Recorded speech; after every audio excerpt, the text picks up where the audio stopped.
Hello student, मैं सुशील सिंह आपके हिंदी के अध्यापक। आज हम सब लोग हिंदी सेकंड बुक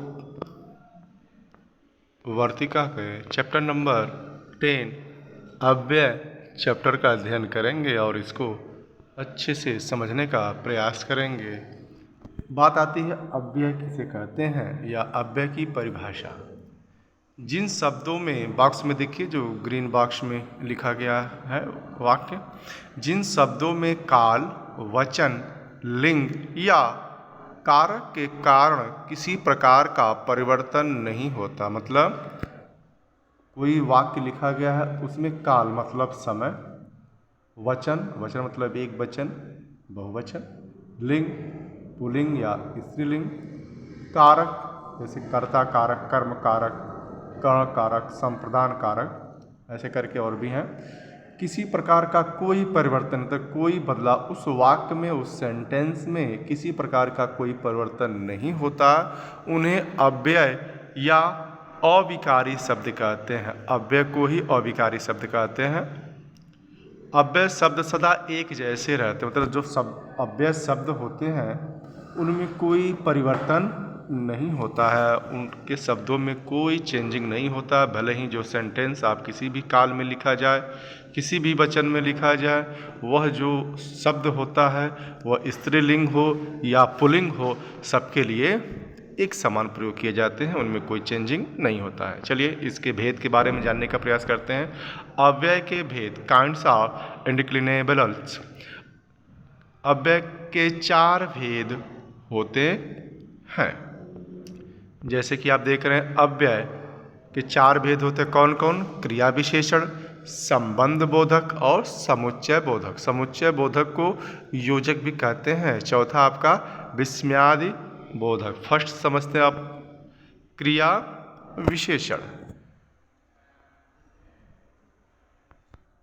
क्रिया विशेषण जिसे आप एडवर्ब के नाम से भी जानते हैं, क्रिया की विशेषता बताने वाले शब्द क्रिया विशेषण कहलाते हैं। बहुत ही आसान परिभाषा है इसकी। क्रिया की जो विशेषता बताने वाले सब, कोई सेंटेंस लिखा गया है उसमें क्रिया की विशेषता बताई जा रही है, तो ऐसे शब्द को क्रिया विशेषण कहते हैं। जैसे आप चित्र में देख रहे हैं,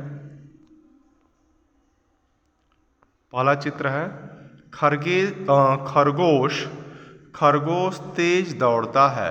तो खरगोश आपका कर्ता हो गया। खरगोश क्या हो गया आपका? कर्ता। खरगोश आपका कर्ता हो गया।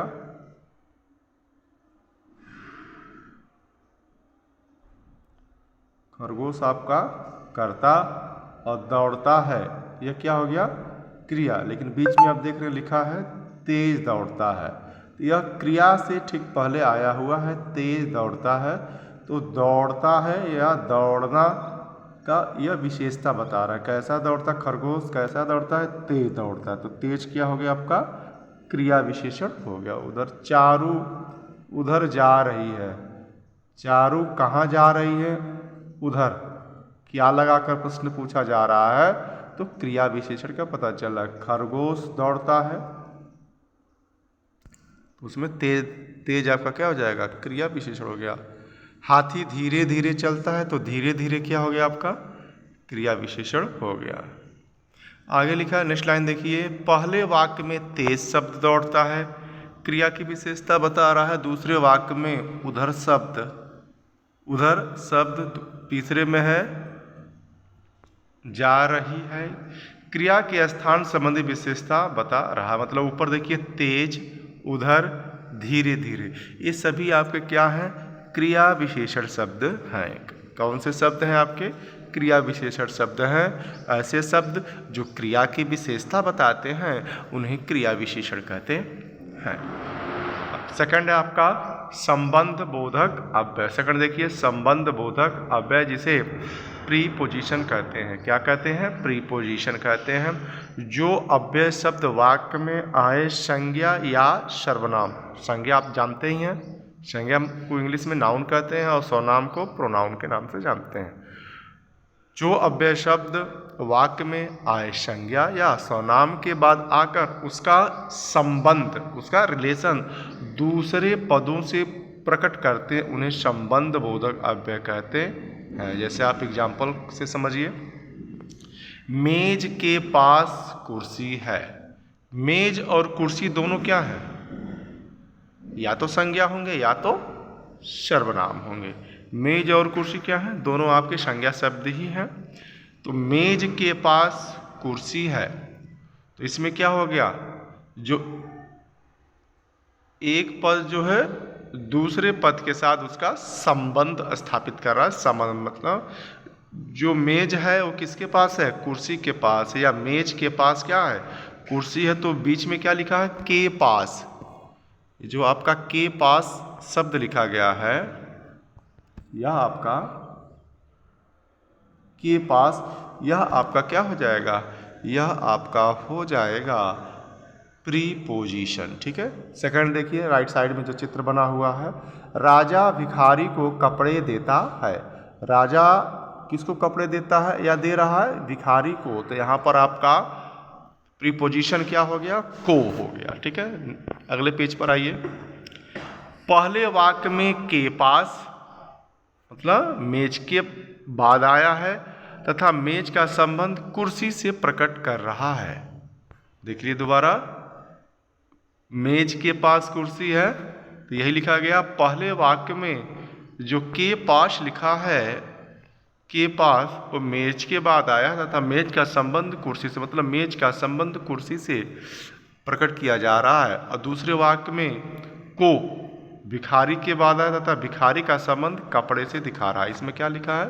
राजा भिखारी को कपड़े देता है।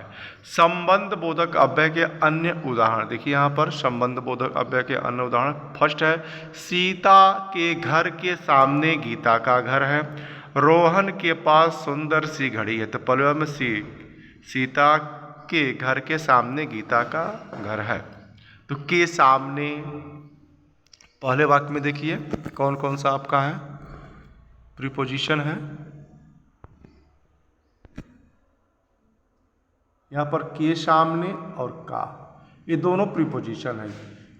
सीता के घर के सामने और गीता का घर है, तो का भी आपका प्रीपोजिशन हो गया और के सामने भी हो गया। और सेकंड एग्जाम्पल में क्या लिखा है?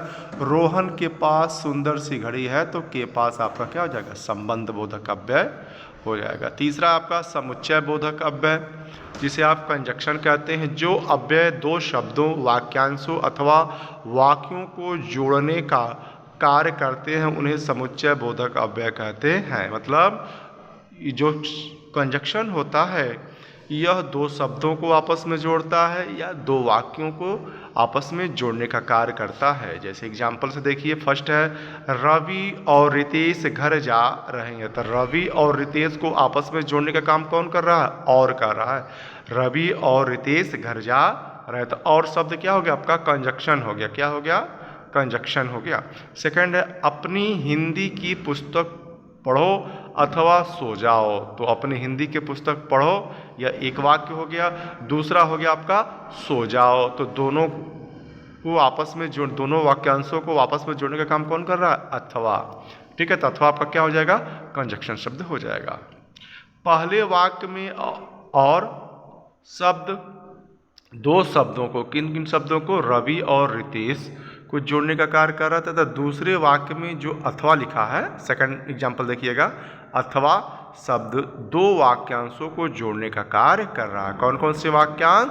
अपनी हिंदी की पुस्तक पढ़ो अथवा सो जाओ। ठीक है। क्वेश्चन नेक्स्ट है आपका 4, विस्मयादि बोधक अव्यय, जिसे आप इंटरजेक्शन के नाम से जानते हो।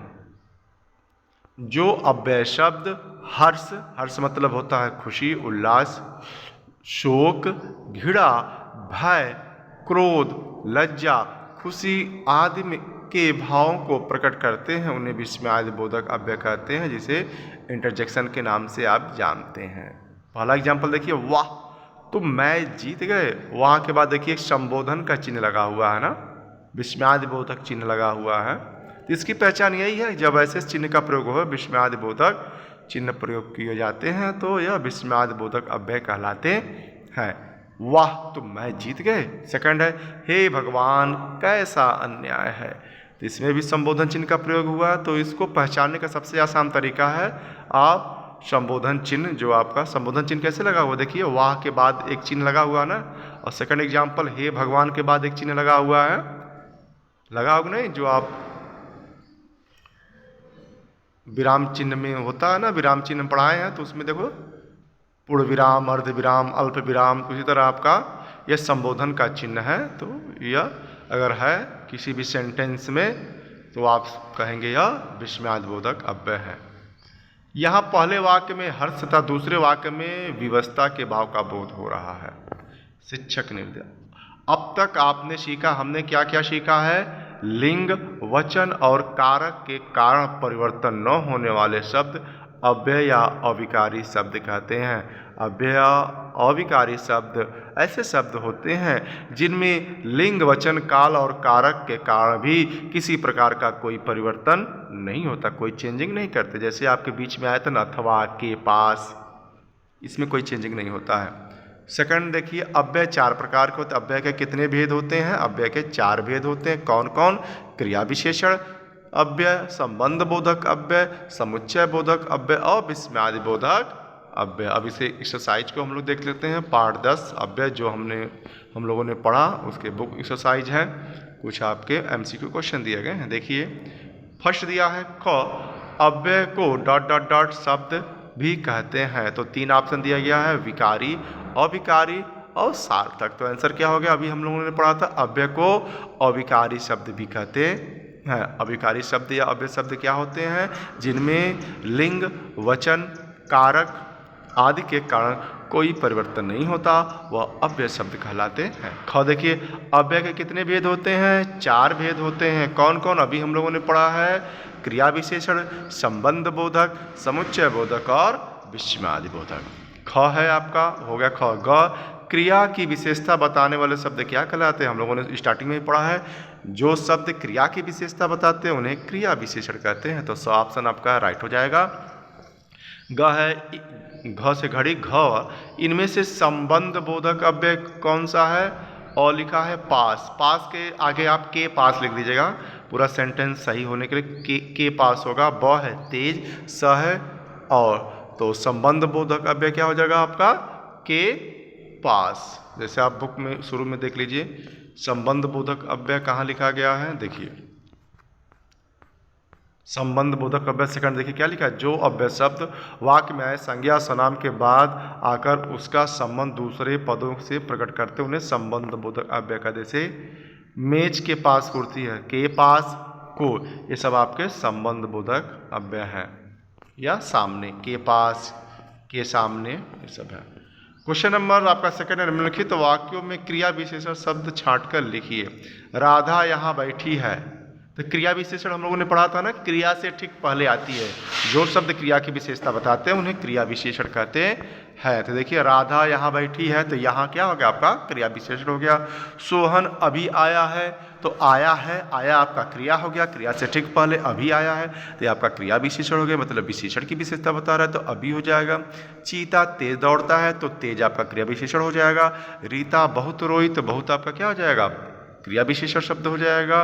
गीता अच्छा गाती है, तो अच्छा क्या हो जाएगा, क्रिया विशेषण। तो आप ऐसे फिलअप करेंगे, यहाँ, अभी, तेज, बहुत, अच्छा, यह आपके फिलअप कर लेंगे आप ब्लैंक में। क्वेश्चन नंबर थर्ड है, वाक्य के सामने समुच्चय बोधक एवं विस्मयादि बोधक लिखिए।